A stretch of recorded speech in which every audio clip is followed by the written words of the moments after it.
الحمد لله نحمده ونستعينه ونستغفره ونؤمن به ونتوكل عليه ونعوذ بالله من شرور أنفسنا ومن سيئات أعمالنا من يهده الله فلا مضل له ومن يضلله فلا هادي له ونشهد أن لا إله إلا الله وحده لا شريك له ونشهد أن سيدنا ومولانا محمدا عبده ورسوله صلى الله تعالى عليه وعلى آله وأصحابه وأزواجه وذرياته وبارك وسلم تسليما كثيرا اما بعد. محترم بزرگوں اور دوستوں، اس وقت جس موضوع پر گفتگو ہوگی اس کا عنوان ہے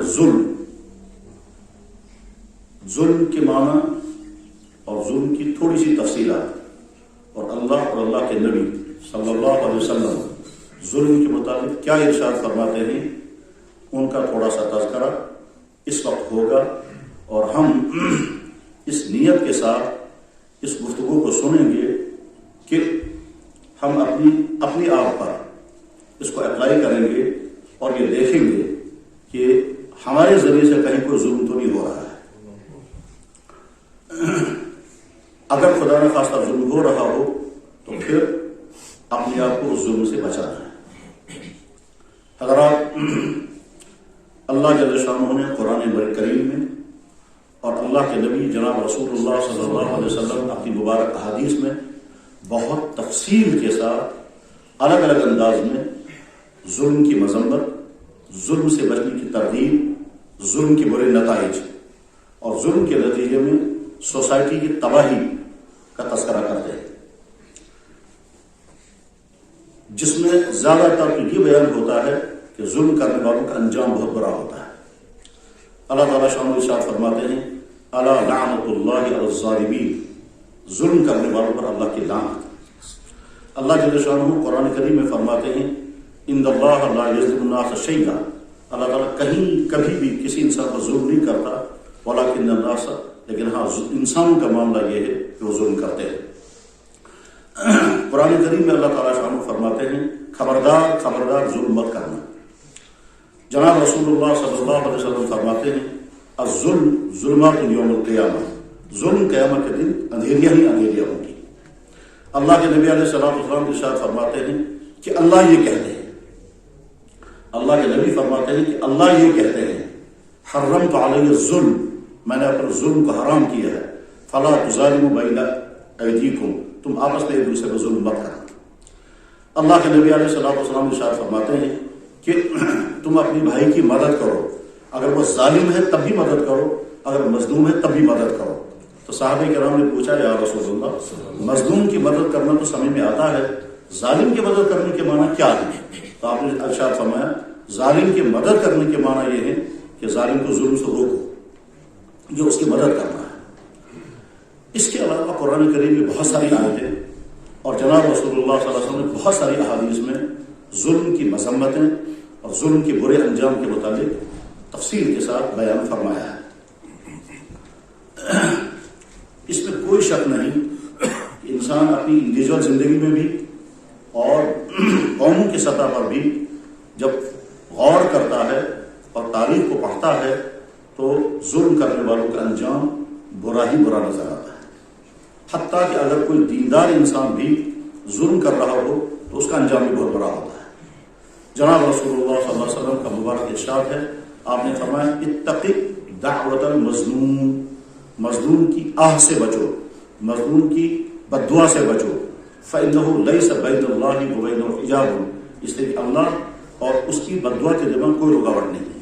اس کے معنی یہ ہے کہ اگر ایک آدمی نے دوسرے پر ظلم کیا اور وہ مظلوم انسان کچھ نہ کہہ سکا، صرف آہ نکل گئی، افسوس اس کی زبان پر آیا، خیال یہ آیا کہ میں جواب نہیں دے سکتا یا اس کے ظلم سے اپنے آپ کو میں بچا نہیں سکتا، یہ جو ظلم کے نتیجے میں اس کی زبان سے، اس کے منہ سے آہ نکلی یا اس کی زبان سے کوئی جملہ نکلا، تو اللہ کے نبی فرما رہے ہیں اس کی یہ آہ براہ راست عرض تک پہنچ جاتی ہے اور بیچ میں کہیں کوئی رکاوٹ نہیں ہوتی.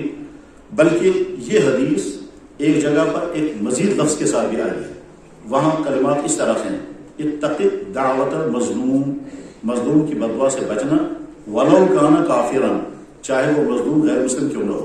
اس پر بھی تم ظلم مت کرنا، انجام بہت برا ہوگا، اور وہ برا انجام یہ ہوگا کہ اللہ فوراً اس کی آگ کو سن لیتے ہیں اور تم پر تباہی آ جائے گی۔ اللہ کے نبی علیہ الصلوۃ والسلام فرماتے ہیں جو دوسرے پر ظلم کرے وہ دوسرے کو ضرر پہنچا رہا ہے، جو دوسرے کو نقصان پہنچا رہا ہے، چاہے نقصان جسمانی ہو، چاہے وہ نقصان عزت نفس کا ہو، چاہے وہ نقصان بات چیت کا ہو۔ ظلم کبھی زبان سے ہوتا ہے، کبھی ہاتھ سے ہوتا ہے، کبھی رویے سے ہوتا ہے، کبھی قانون کے ذریعے ہوتا ہے۔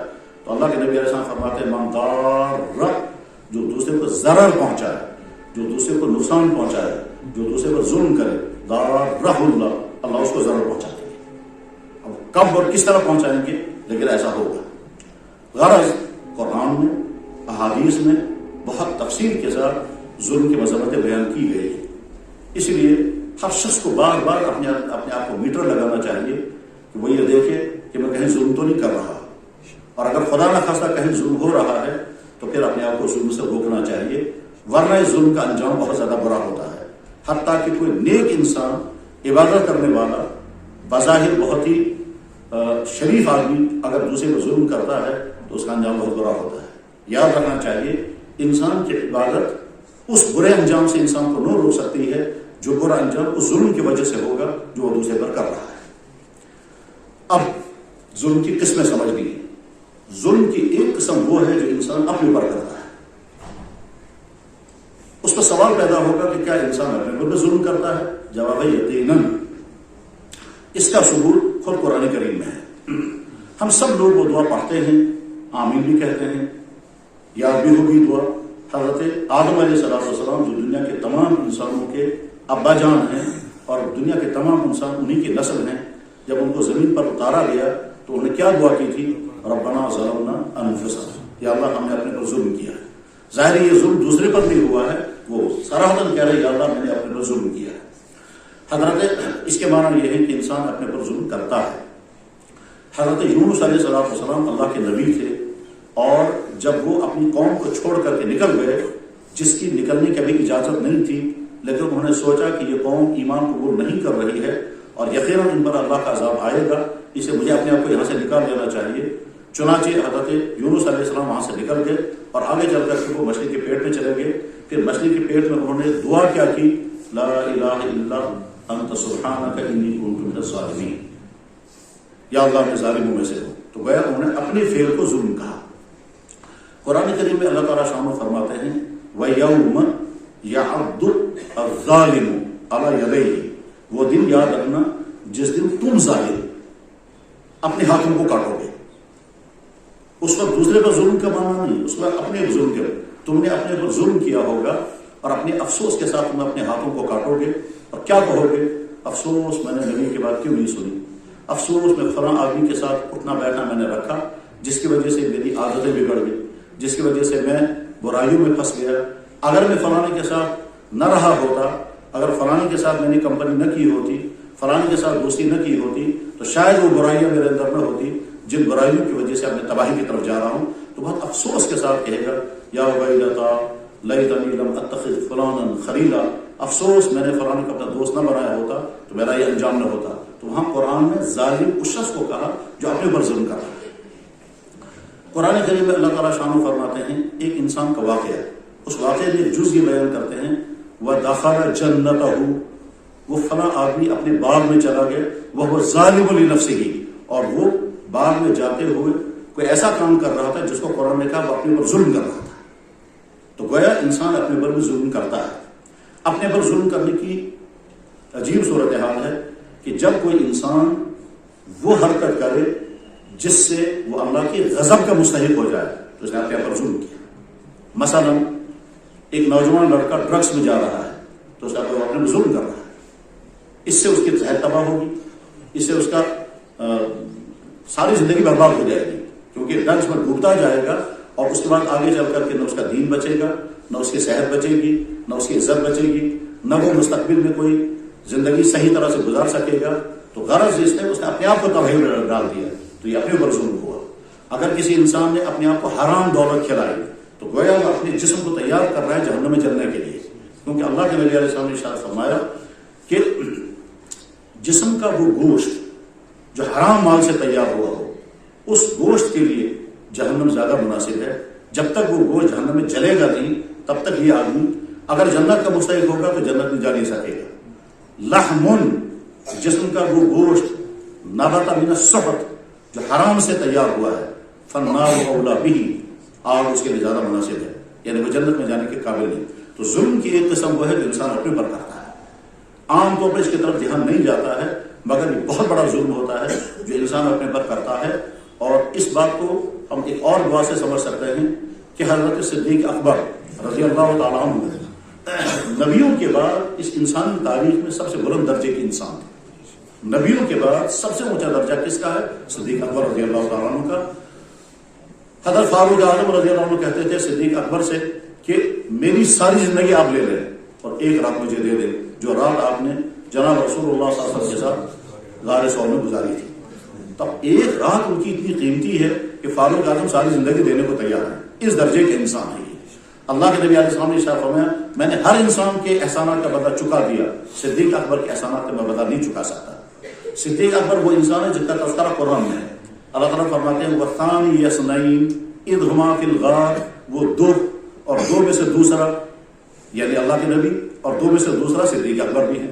جب ہم دو کو لیں گے تو ایک یہ ہے اور ایک یہ ہے، اور جب ہم دو کو لیں گے تو ایک یہ اور ایک یہ ہے، تو دونوں فرسٹ بھی ہیں، دونوں سیکنڈ بھی ہیں.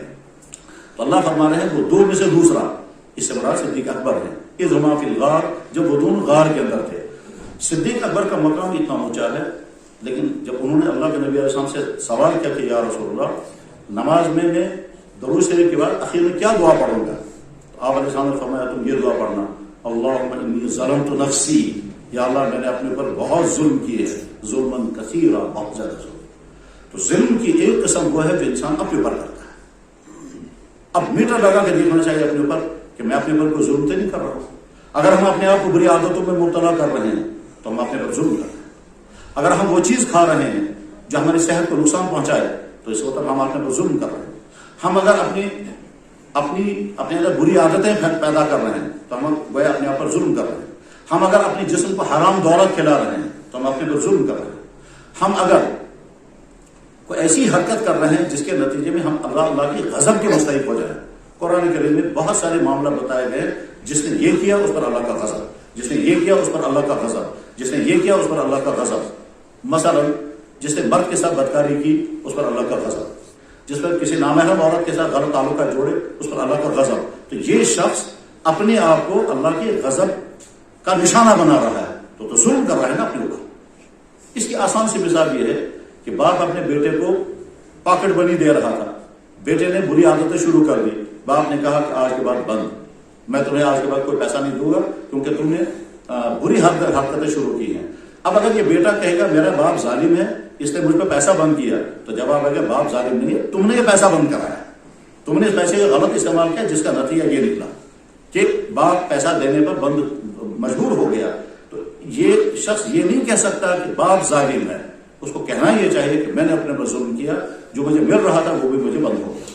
تو ظلم کی ایک قسم وہ ہے جو انسان اپنے اوپر کرے. لہذا بار بار اپنے آپ کو میٹر لگا کے دیکھنا چاہیے کہ میں اخلاقی اعتبار سے، حالات کے اعتبار سے، صحت کے اعتبار سے، رہن سہن کے اعتبار سے کوئی ایسا جرم تو نہیں کر رہا ہوں جس کے نتیجے میں اللہ کے غضب کا مستحق بن جاؤں گا. تو میں ظالم ہوں اور یہ مظلوم میں خود ہوں، میں خود ظالم اور میں خود مظلوم. ظلم کی بدترین قسم یہ ہے کہ انسان یہ دوسروں کے ظلم کو تو سمجھتا ہے پر اپنے پر جو ظلم کرتا ہے اس کو نہیں سمجھتا. ظلم کی دوسری قسم ہے وہ ہے جو انسان دوسروں پر کرتا ہے.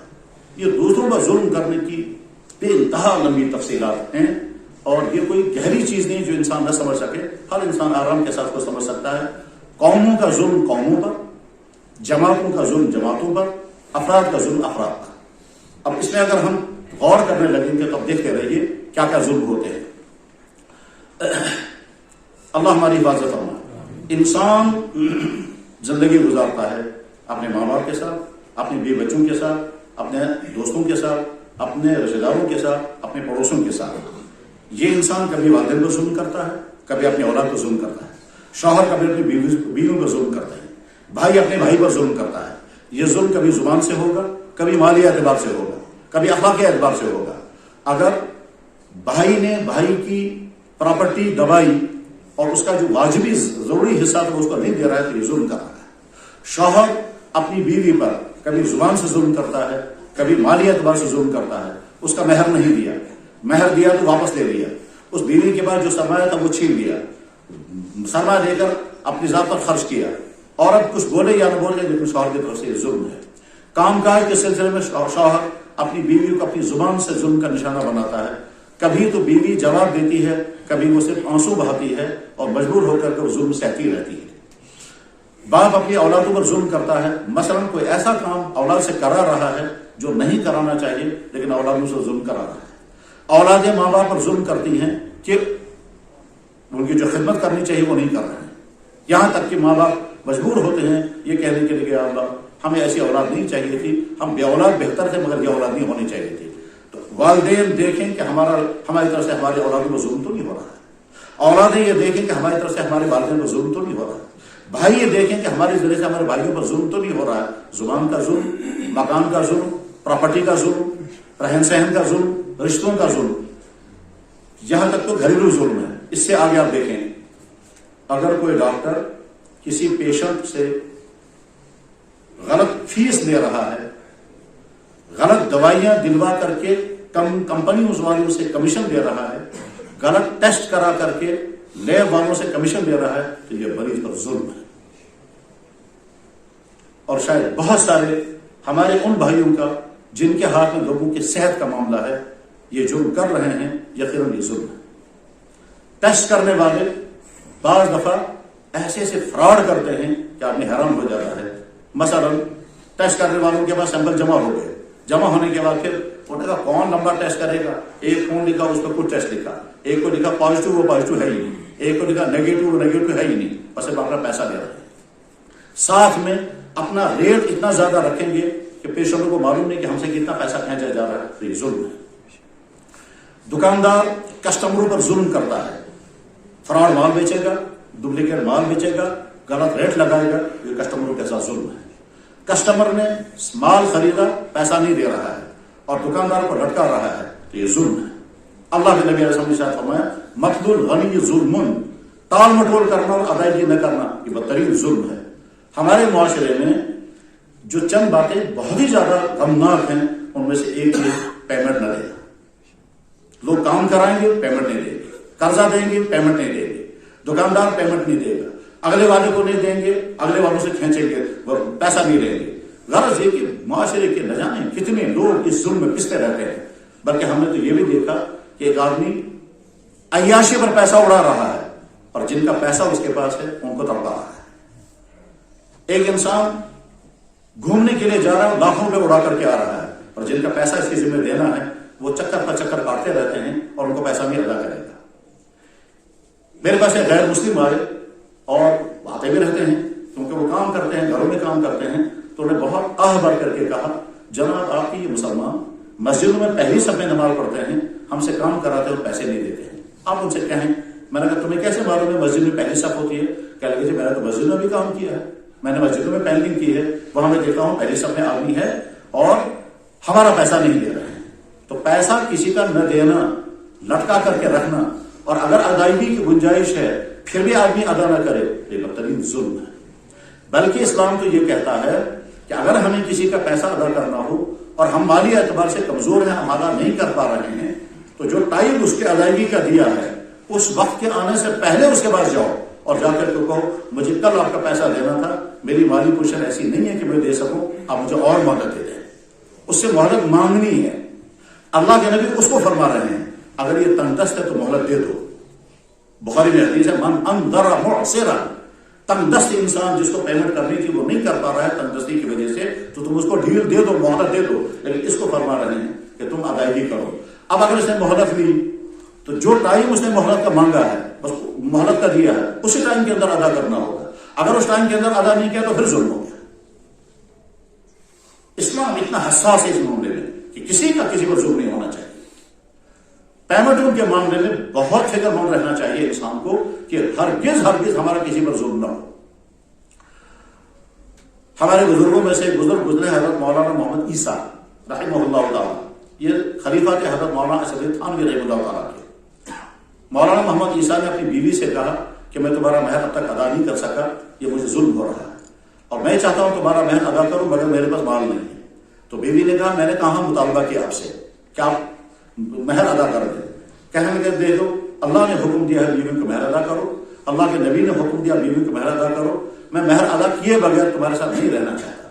انہوں نے کہا ٹھیک ہے, اب حل کیا ہے؟ کہنے لگا حل ایک ہی ہے کہ میرے پاس جو مکان ہے وہ مکان میں تم کو مہر میں دے دوں گا تاکہ میں کہہ سکوں کہ میرا مہر ادا ہو چکا ہے. بیوی نے کہا بہت اچھا, میرا مہر اتنا نہیں ہے جتنا ہی تم دے رہے ہو مجھے, تو بہت خوشی کی بات ہے. اب شوہر نے بیوی کو مکان دے دیا مہر کے لیے. اس کے بعد شوہر کیا کہتے ہیں کہ دیکھو اللہ نے مجھے حکم دیا ہے کہ تم اپنی بیوی کے کھانے پینے کا انتظام بھی کرو اور رہائش کا بھی انتظام کرو, اور میرے پاس مکان تھا وہ تو میں تم کو مہر میں دے چکا, اب مجھے اپنی بیوی کے رہائش کا انتظام کرنا ہے. ظاہر ہے میرے پاس مکان نہیں ہے تو مجھے کہیں کرائے کا مکان لینا ہے. بجائے اس کے کہ میں کسی اور انسان کے کرائے کا مکان دے دوں, میں آپ سے کہتا ہوں یہ مکان مجھے کرائے پر دے دیں تاکہ میں اس میں اپنی بیوی کو بسا سکوں. انہوں نے کہا میری سمجھ بھی نہیں آ رہا کیا کہہ رہے ہیں. کہہ لگے میں نے مہر ادا کر دیا, مکان کے مالک آج کے بعد تم ہو, اب میں یہ مکان آپ سے کرائے پہ لیتا ہوں, میں آپ کو ہر مہینے آپ کرایہ دیتا رہوں گا اور اس کے بعد میں اپنی بیوی کو مکان میں بساؤں گا. میں کہوں گا یا اللہ میرے پاس مکان نہیں تھا, میں نے کرائے پر لے کر کے اپنی بیوی کو بسایا. یہ الگ بات ہے کہ کرائے پر دینے والا آپ خود ہی ہیں. تو چلو زندگی بھر وہ اپنی بیوی کو خرچہ الگ دیتے تھے, کرایہ الگ دیتے تھے. یہ ہے وہ انصاف جو ہمیں اسلام سکھاتا ہے. دفتروں میں ظلم ہوتا ہے کہ بعض دفعہ ہمارا ہی وہ بھائی, چاہے وہ افسر ہے, چاہے وہ ملازم ہے, چاہے وہ چپراسی ہے, چاہے اس سے بڑا ہے, چاہے اس سے نیچے ہے, پیسہ لیے بغیر کام نہ کرنا یہ ظلم ہے. پیسہ نہیں دیا لیکن کام کو لٹکایا یہ ظلم ہے. نیچے والا انسان پیسہ مانگ رہا ہے اوپر والے کو دینے کے لیے, یہ ظلم کا ذریعہ بن رہا ہے, یہ ظلم کا ذریعہ بن رہا ہے. اور ظلم کی یہ والی قسم ہمارے دفتروں میں کس درجے کی ہے, یہ وہ آدمی زیادہ بہتر طور پر سمجھتا ہے جس کو یہ واسطہ پڑتا ہے کہ کس طرح سے ہمارا ہی ایمان والا بھائی ہمارے ہی ایمان والے بھائی کو کس طرح سے تڑپاتا ہے, کس طرح سے ترساتا ہے, کس طرح سے اس کو دکھ پہنچاتا ہے. اور وہ کام جو 1 گھنٹے کا ہے صرف پیسہ نہ دینے کی وجہ سے کبھی کبھی مہینوں تک لٹکاتا ہے اور وہ چکر کاٹتا رہتا ہے. اسی شہر میں ایک بھائی ہیں جن کو اللہ نے ایمان کی دولت عطا کی. ظاہر اس کے معنی یہ ہے کہ اس سے پہلے وہ صاحب ایمان نہیں تھے. ان کا کوئی کام تھا کسی دفتر میں, وہ جاتے رہے, دفتر والے نہیں کرتے تھے, یہاں تک کہ دفتر میں جو صاحب تھے جب انہیں بہت ہی زیادہ حد ہو گئی تو انہوں نے چپراسی سے کہا کہ اس کو باہر لے جاؤ اور اس کو بتاؤ تمہیں کیا کرنا چاہیے تاکہ تمہارا کام ہو جائے. وہ چپراسی کو باہر لے گئے, کہنے لگے کچھ نہ کچھ لاؤ, اس کے بعد پھر یہ کام ہو سکے گا. یہ فوراً واپس آ گیا اور صاحب سے کہتا ہے صاحب جی آپ جو کہہ رہے ہیں یہ تو رشوت ہے, اور رشوت تو پروفیٹ محمد نے حرام کر دی ہے. تو اس نے جھڑک کر کے کہا تم ایمان سے محروم انسان, تمہیں کیسے ہمت ہوئی ہمارے نبی کے نام لینے کی. یعنی جس سے وہ روک رہا ہے اس کی طرف توجہ نہیں دی, اس کو ڈانٹ کر کے کہا تم ایمان والے نہیں ہو, کیونکہ اس کی شکل ایسی تھی نہیں لگتا تھا وہ ایمان والا, اندر سے وہ صاحب ایمان ہے. ظاہری حالت اس کی یہ ہے کہ نہیں لگتا یہ مسلمان ہے لیکن اندر سے وہ صاحب ایمان ہے. تو یہ اس نے ڈانٹ کر کے اسے کہا کہ چکتن کرت ہمت سینس نبی صلی اللہ علیہ وسلم سے. وہ بیچارہ حیران ہو گیا. مجھے یاد ہے ایک مرتبہ وہ میرے پاس آیا تو آ کر کے بلک کر رونے لگا. تو میں نے اس سے سہارا دیا, تسلی دی, کیا ہو گیا. کہنے لگا جی کیا بتاؤں میں کیا ہو گیا, فلاں دفتر میں میرا کام تھا وہ نہیں ہو رہا تھا, تو میں ایک دن سویا تھا تو مجھے خواب میں آیا کہ فلاں دفتر میں جناب رسول اللہ صلی اللہ علیہ وسلم تشریف لائے ہیں. تو میں دوڑتا ہوا وہاں پہنچا تو مجھے سیڑھی پر اللہ کے نبی علیہ السلام ملے. حضور نے فرمایا میں تم سے ملنے آیا, یہ تمام کے تمام ظالم ہیں. تمام وہ لوگ جو دفتر میں کام کرنے والے وہ سب مسلمان ہیں, اور اللہ کے نبی علیہ السلام اس سے فرما رہے ہیں تم سے ملنے کے لیے آیا, یہ ظالموں سے ملنے کے لیے نہیں آیا. غرض یہ کہ دفتروں میں ہمارے ہی بھائی ہمارے بھائیوں پر جو بھی ظلم کرتے ہیں اس وقت ایک بات سمجھنی چاہیے کہ اگر اس جگہ میں ہوتا جس جگہ یہ ہے اور وہ میری جگہ ہوتا تو میں کیا چاہتا اس وقت. میں یہ چاہتا کہ آسانی کے ساتھ جب میرا کام ہو جائے, بس ٹھیک اسی طرح سے مجھے اس کا کام جلدی کرنا چاہیے, اس کو لٹکانا نہیں چاہیے. بلکہ بعض دفعہ لوگ قانون کو ذریعہ بناتے ہیں دوسروں پر ظلم کرنے. تو قانون کو ذریعہ, قانون تو بنتا ہے لوگوں کے آسانی کے لیے, قانون تو بنتا ہے ڈسپلن پیدا کرنے کے لیے, قانون تو بنتا ہے جناب والا ایسا بھی ہم نے دیکھا کہ بزرگ کو ایک ڈاکٹر کے پاس لے گئے تو وہاں چونکہ بہت لائن لگی ہوئی تھی تو ڈاکٹر نے کہا میں پہلے ان کو دیکھوں گا. تو بزرگ نے کہا بھائی میں تو نہیں جاؤں گا کیونکہ یہ تمام لوگوں کا ظلم ہے. جو مجھ سے پہلے یہاں آئے ہوئے ہیں ان کا نمبر پہلے ہے, میرا نمبر جس وقت آئے گا اس وقت میں جاؤں گا اندر میں. تب تک وہ اندر ڈاکٹر صاحب کہہ رہے ہیں ڈاکٹر صاحب آپ تشریف لائیے, میں آپ کے لیے کھڑا ہو گیا. انہوں نے کہا بھائی یہ تو ظلم ہے, ان تمام لوگوں کا حق ہے, ان کا حق مار کر کے میں اندر نہیں آ سکتا. ڈاکٹر ہم سے پوچھتا ہے کہ جناب مجھے اتھارٹی ہے کہ میں اس پیشنٹ کو ان سے پہلے دیکھ لوں. اب ڈاکٹر پوچھ رہا ہے, پوچھنا بھی چاہیے انہیں, لیکن اس بزرگ کا مزاج دیکھیے کیا کیسا, میں یہ زور نہیں کر سکتا کہ لائن توڑ کر کے آگے جاؤں گا. اگرچہ ڈاکٹر مجھے چیک اپ کرنے کے لیے پہلے تیار ہے, اس کے احترام میں ہمارا دین ہم سے یہ مطالبہ کرتا ہے.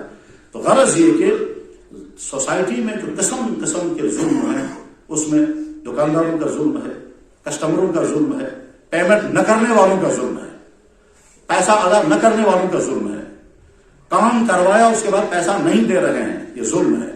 اور ایک حدیث تو پڑھ کر کے آدمی لرز جاتا ہے, اللہ لرز جاتا ہے آدمی, لرزنا نہیں چاہیے. اللہ کے نبی علیہ السلام نے ارشاد فرمایا اگر کوئی مسلمان کسی غیر مسلم سے کوئی کام کرائے اور پیسہ نہ دے, اگر کوئی مسلمان کسی غیر مسلم سے کام کرائے اور پیسہ نہ دے, یہ سوچ کر ملک ہمارا ہے, سوسائٹی ہماری ہے, یہ کیا کر سکے گا. تو اللہ کے نبی علیہ السلام نے فرمایا قیامت کے دن میں اس غیر مسلم کی طرف سے کھڑا ہو جاؤں گا, اللہ کے بارگاہ میں عرض کروں گا اس نے اس پر ظلم کیا. جس نبی کے ہم ماننے والے ہیں اس نبی کا مزاج یہ تھا. اس پورے موضوع کو ظاہر ہے 10-15 منٹ کے اندر سمیٹا نہیں جا سکتا, بس اس سلسلے میں آخری بات عرض کر رہا ہوں. اور اس سے پہلے بہت سلام, لاکھوں نہیں کروڑوں اربوں سلام جناب رسول اکرم صلی اللہ علیہ وسلم کے بارگاہ اقدس میں سلام اللہ علیہ. جب اللہ کے نبی علیہ السلام آخری عمر میں تھے, وہ بیمار تھے, اب دنیا سے رخصت ہونے کا وقت نزدیک تھا, آپ اشاروں میں بھی کہہ چکے تھے, صاف صاف بھی کہہ چکے تھے میں دنیا سے جانے والا ہوں. اب آپ بیماری کی اس حالت میں تھے کہ آپ مسجد میں نماز پڑھنے کے لیے نہیں آ پاتے تھے, تو ایک دن مسجد میں تشریف لائے, آہستہ آہستہ سے چلے.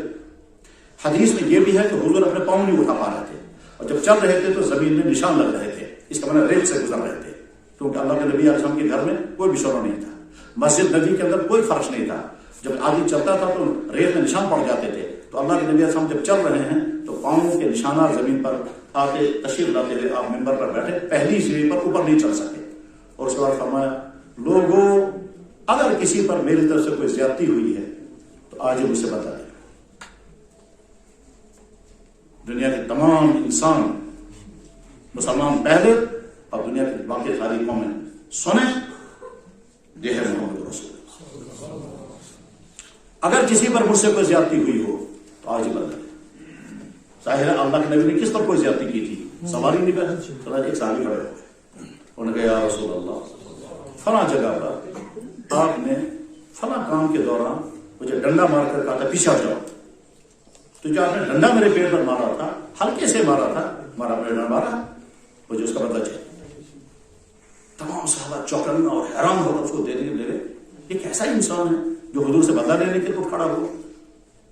بہرحال وہ کہتا ہے یا رسول اللہ آپ نے فرمایا مجھے اس ڈنڈا مارنے کا بدلہ دے دیجیے.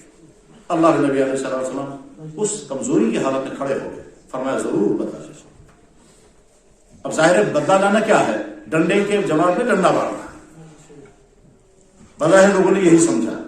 اس نے عرض کیا یا رسول اللہ جس وقت آپ نے میرے پیٹ پر ڈنڈا مارا تھا اس وقت اتفاق سے میرا پیٹ ننگا تھا, چادر لٹکی ہوئی رہی ہوگی اور پیٹ ننگا تھا, تو آپ نے ننگے پیٹ پر مجھے ڈنڈا مارا تھا. میں اگر موجودہ حالت میں تو بدلہ پورا نہیں ہوگا کیونکہ آپ کا کپڑا ہے. اللہ کے نبی نے اپنا پردے مبارک پر اٹھا لیا, چنانچہ وہ آگے بڑھ کر کے آئے اور آپ کے مبارک پیٹ پر بوسا لیا کہ حضرت مجھے تو یہ بدلہ دینا. اس کا کردار کیا ہے وہ الگ, اللہ کے نبی علیہ السلام کا کردار ہے. بس اس کی ایک مثال چھوٹی سی عرض کر کے بات ختم کرتا ہوں. ہمارے بزرگوں میں سے ایک بزرگ جو ابھی زندہ ہیں اور اس سے ملاقاتیں بھی ہوئی ہیں, مکہ مکرمہ میں ان سے ملاقات ہوئی ہے. انہوں نے اپنی کتاب میں لکھا ہے کہ میں نے اپنی بیٹی کی شادی کی, جب بہو ہمارے گھر میں آئی تو میں نے اس کو بہو کو بٹھا کر کے کہا بیٹا میں اور میری یہ بیوی تمہاری ساس جان بوجھ کر تو تمہیں کبھی ظلم نہیں کریں گے, لیکن اگر کبھی بھولے سے ہم سے غلطی ہو گئی اور وہ ظلم بن گیا تو مجھے بتا دینا, میں تیرے پاؤں پکڑ کر کے معافی مانگوں گا, کیونکہ میں ظالم بن کر جینا نہیں چاہتا اور میں اس دنیا سے ظالم بن کر نہیں جانا چاہتا. میں نہیں چاہتا کہ قیامت کے دن اللہ مجھ سے فرمائیں گے تیرے گھر میں جو بہو آئی تھی تیری وجہ سے ظلم ہو. میرے بھائی اب طے کر کے کہ ہم زندگی کے جس شعبے میں بھی جاب کر رہے ہوں, بزنس کر رہے ہوں, ملازمت کر رہے ہوں, افسر ہوں, چپراسی ہوں, مولانا ہوں, لائر ہوں, جو بھی ہوں, ہم کسی پر ظلم نہیں کریں. کاش ہمارے ڈاکٹر ظلم نہ کریں, کاش ہمارے افسر ظلم نہ کریں, کاش ہمارے دکاندار ظلم نہ کریں, کاش ہمارے جج ظلم نہ کریں, کاش ہمارے لائر مقدمات کو لٹکا کر کے اور گھما کر کے جھوٹ بلوا کر ظلم نہ کریں, کاش ہمارے شوہر بیویوں پر ظلم نہ کریں, کاش ہماری ساسیں اپنی بہووں پر ظلم نہ کریں, کاش ہمارے گھر کے بڑے اپنے چھوٹوں پر ظلم نہ کریں, کاش ہمارا پڑوسی پر ظلم نہ کرے.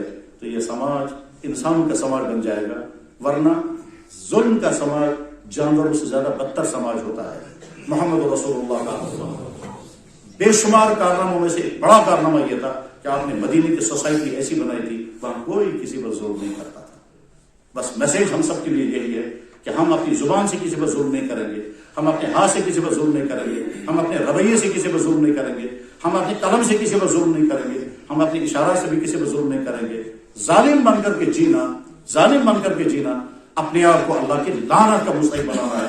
اللہ فرماتے ہیں الا لعنت اللہ علی الظالمین, ظالموں پر اللہ کی لعنت. اور دوسری کا اللہ تعالیٰ فرماتے ہیں ولا تحسبن اللہ غافلا عما یعمل الظالمون, تم مت یہ سمجھنا کہ اللہ کو پتہ ہی نہیں ہے کون کیا کر رہا ہے, اور اللہ تعالیٰ جانو آنکھیں بند کر کے بیٹھے ہوئے ہیں ظالموں کے متعلق. ولا تحسبن اللہ, ہرگز مت گمان کرنا اللہ تعالیٰ غافل ہیں عما یعمل الظالمون, ان تمام حرکتوں سے جو ظالم کر رہے ہیں. انما یؤخرهم, میں تو ڈھیل دیتا ہوں ان کو کچھ دیر کے لیے, کچھ وقت کے لیے. جب میں پکڑ لوں گا تو پھر تم بچ نہیں پاؤ گے, پھر سمجھ نہیں پاؤ گے. اور جب میں پکڑ لیتا ہوں تو پھر انسان تڑپتا ہے. کہتے ہیں فلما نسوا ما ذکروا به, جب میں بھول جاتے ہیں مجھے اور میں نے جو حکم دیا تھا اس کو نظر انداز کرتے ہیں, میں راستہ کھول دیتا ہوں, کرو جو کچھ کرنا ہے. اخذناهم بغتة, پھر اچانک میں پکڑ لیتا ہوں, اس بار تباہ حال ہو جاتا ہے انسان کا. بس میں مثال درج کرتا ہوں. ایک شخص نے مجھے فون پر بتایا کہ میں نے یہ غلطیاں کی ہیں بزنس میں, یعنی مرے ہوئے مرغے اس نے بیچے, مرے ہوئے مرغے ہوٹل والوں کے ساتھ سیٹنگ کی ہے, جو مرغے مر جائیں گے ان کو گلا کاٹ کر کے اور کھال نکال کر کے تل کر کے ہوٹل والوں کو سپلائی کرتے تھے, کیونکہ ہوٹل والوں کو بعض دفعہ بہت بڑا یہ چکن اسٹاک چاہیے تو وہ یہی بیچتا رہا. تو پھر کیا ہوا, کیا لگا ایک ہی بیٹا تھا, اسی کو بلڈ کینسر ہو. اللہ ظالم بننے سے ہماری حفاظت فرمائے, ظالم بننے سے ہماری حفاظت فرمائے. اللہ کے نبی کہتے تھے یا اللہ میں حفاظت چاہتا ہوں میں ظالم نہ بنوں, یا اللہ میں حفاظت چاہتا ہوں کوئی مجھ پر ظلم نہ کرے. مظلوم بننے کی بھی حفاظت کی دعا اور ظالم بننے کی بھی حفاظت دعا. وآخر دعوانا ان الحمد للہ رب العالمین برحمتک یا ارحم الراحمین.